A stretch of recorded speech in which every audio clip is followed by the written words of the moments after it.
Hi friends, welcome back to Sarah's Next Chapter. My name is Sarah and this is my cosy corner of the internet where I share all my bookish related thoughts and musings. And today I'm going to be talking about a book I just finished reading called The Lighthouse Witches by C J Cooke. And I'm also going to be sharing some insights into Scotland's dark history of witchcraft and witch trials. So without further ado, grab yourself a beverage of choice and let's get into it. So I would classify The Lighthouse Witches by C J Cooke as a historical fiction novel with a bit of sci-fi and a bit of witch lit in there as well. As with the other books, well, I've only read one other book by C J Cooke so far, but they really do cross a lot of genres, so it's quite hard to define her books. That's how I would try my best to define this one. So a brief synopsis of The Lighthouse Witches is our main character, Liv, takes a job to paint a mural in this abandoned lighthouse.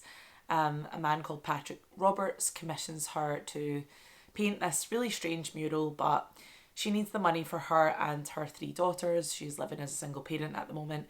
So she takes this rather odd job in this Scottish island in this abandoned lighthouse to paint this mural, but quite quickly gets caught up in the folklore and mass hysteria of this small community, and very, very strange things start to happen.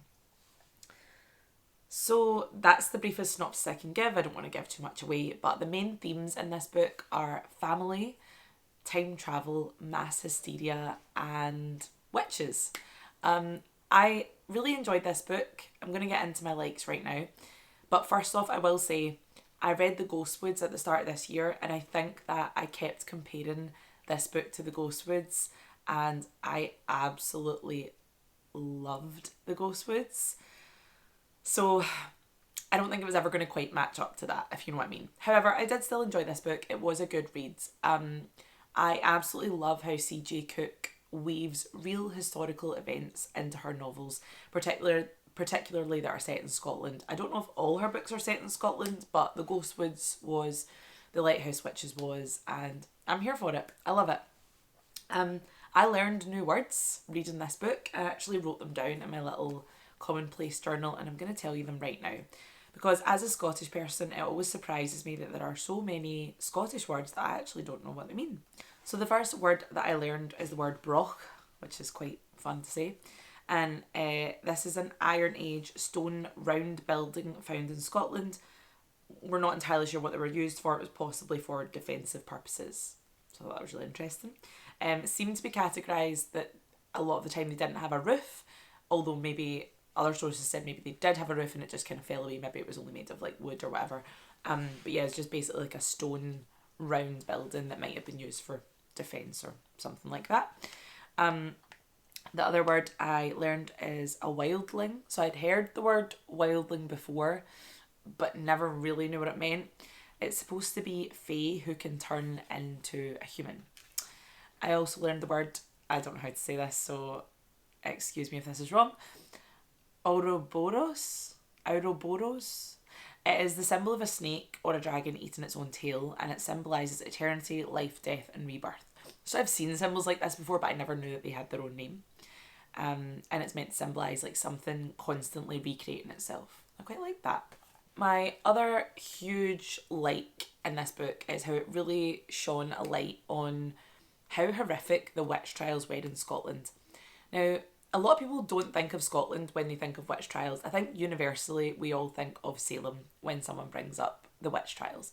But Scotland actually executed the most amount of people under charges of witchcraft than anywhere else in Europe, which is staggering. So it all kind of seemed to kick off with King James VI. He was on his way to Scotland with his new bride, and as they were coming into North Berwick, their boat encountered a really horrific storm. And King James VI decided this storm must have been created by the evil witches that lived in North Berwick. So basically he was like, okay, I'm going to like find these witches out, I'm going to hold them accountable, and that really kicked off this whole mass hysteria of witch trials in Scotland. When I was actually doing a wee bit of research for this video, I found out that at my home, or where I live right now, which is in Paisley in Scotland, actually has a really dark history surrounding the witch trials as well. So I'm just going to read you this little excerpt that I found online. So on the 10th of June 1697, 6 witches were hanged and then burned on the Gallows Green at the west end of Paisley. This was the last mass execution for witchcraft in Western Europe. I had no idea. That is literally where I live. Last mass execution for witchcraft in Europe. Wild. What I find really upsetting, I used to do some tour guide work in Edinburgh, and one of the tours was about remarkable women. And that tour kind of went into a little bit of the Scottish witch trials and how sad it is that we don't really have a monument to commemorate these women who were taken unjustly, their lives were taken. And we don't have a monument anywhere in Scotland really to really commemorate that and really just like make us think like, well, that really happened and that was a horrific tragedy. And I believe also that the witches in Scotland have not officially been like pardoned, and there's been no sort of like formal pardon or formal recognition of like, this was a mistake, these people should not have died, and like, we're sorry. And it's like, how hard would that be to do? Anyway, there are small little monuments. There is one in Paisley. There's like a little plaque on the ground. It's in the middle of the road, so it's quite hard to access. But that's where these witches were buried. And actually there was a horseshoe on it, I think, that was like worn away from the amount of traffic. But then in May 2008, a new horseshoe was designed by Sandy Stoddart and laid at the crossing.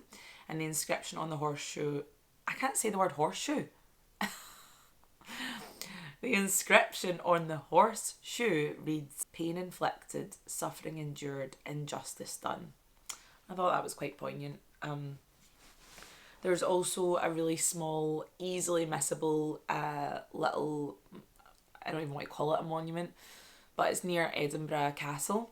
It's called the Witch's Well, and it kind of talks a little bit. There's like a little plaque next to it that talks about the Scottish witch trials. But I'm just like, really?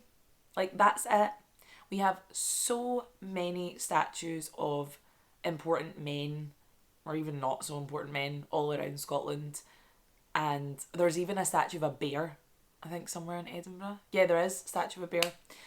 Like, we have a statue of a bear. We have a statue of Greyfriars Bobby, the little dog. And listen, I'm not taking anything away from Greyfriars Bobby or the bear. But where is our statue for the fallen women? You know what I mean? I just think that's such an injustice. I'm going to have a look and see if there's like petitions to get some sort of memorial for these women who were falsely accused. Because I would really want to sign that, and I do feel really passionate about that. And I am going to circle back to the book now. But I am glad that the book really shone a light, pun intended, on this particular topic. So yeah, just wanted to go into a little bit of history there about the Scottish witch trials, because I don't think it's spoken about enough, and it's not a pleasant part of our history, but I think it's a really important part, and I think it's something that we do need to speak about. Diverting back to the book, my dislikes were, I didn't feel like the story was as strong as the Ghostwoods. See, this is what I mean. I just couldn't help but compare the book to the Ghostwoods, and I felt like there wasn't a great deal of action in the Lighthouse Witches, the way that there was in the Ghostwoods. I really need to start separating these two books because they're different. But I just felt like not a great deal happened. I felt like the characters weren't as fleshed out as they could have been. And I will also say my reading of this book was quite disjointed because I was really, really busy over the couple of weeks that I read it. So I was very much squeezing in like 5 or 10 minutes here and there when I could read it. And I actually do think that really impacts my enjoyment of a book. I feel like I really need to like dedicate chunks of time to a book, especially when I'm starting a book, so that I can really get the feel for it and get the vibes. And I didn't have that, unfortunately, which is not the book's fault, but I just felt like that kind of hindered my enjoyment of it. So all in all, I think I'm going to give this book a 4 stars. It is a good read. I think C J Cooke is a fantastic writer, and I will definitely be reading her other books. I know she wrote The Haunting in the Arctic. She's got a new book out called The Book of the Witching. I think there's another book she's written as well, which I can't think what that is. But anyway, I definitely want to read more from her because I think she's very promising and I like her style and I like how she crosses so many genres and seems to weave in real historical events. I think that's pretty awesome. So let me know what you think about this book if you've read it, or if you haven't read it and you're interested in reading it, let me know in the comments. Please don't forget to like and subscribe if you do enjoy my videos, and as always, thank you so much for watching, and I'll see you in the next one. Bye!